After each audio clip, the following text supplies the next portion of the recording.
का नाम हो तुम्हार? बतावा का नाम हो? का नाम हो? ज्ञानचू नाम हो। पापा का नाम? पापा का नाम का हो? का नाम हो? रमेश। घर कहाँ हो? आशापुर।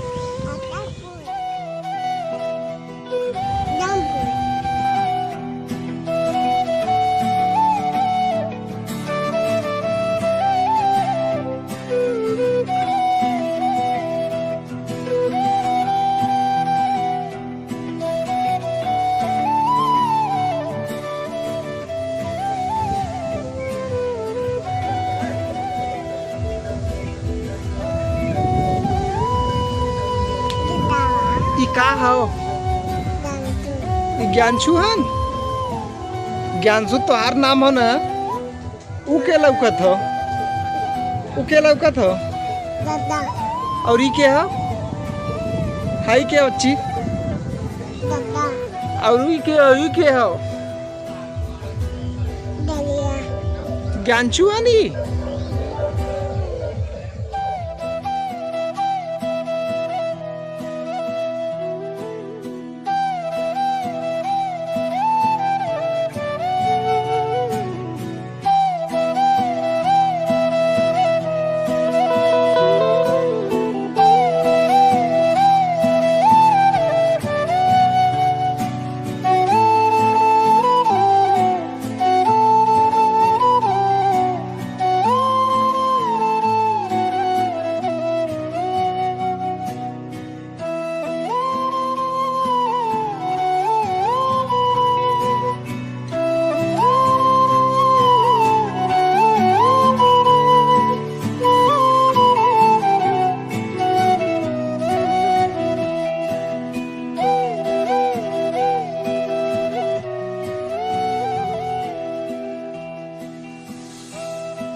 जैसन कि दोस्त आप लोग देखा था नी पीछे, ये हमार गांव हो और बहुत ही अच्छा गांव हो दोस्तों। ये गांव छोड़ के कहीं भी जाए का दिल ना करत।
भैया लोगन सबके राम राम।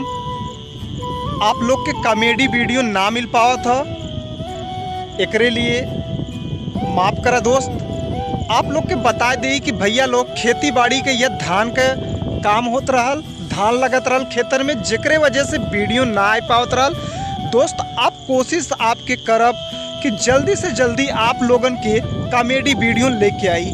तो दोस्त आज का वीडियो कैसन लगल कमेंट बॉक्स में जरूर बताएं, और पहली बार ये चैनल पे आया है तो चैनल के सब्सक्राइब जरूर करें भैया। तब तक के लिए जय हिंद, जय भारत।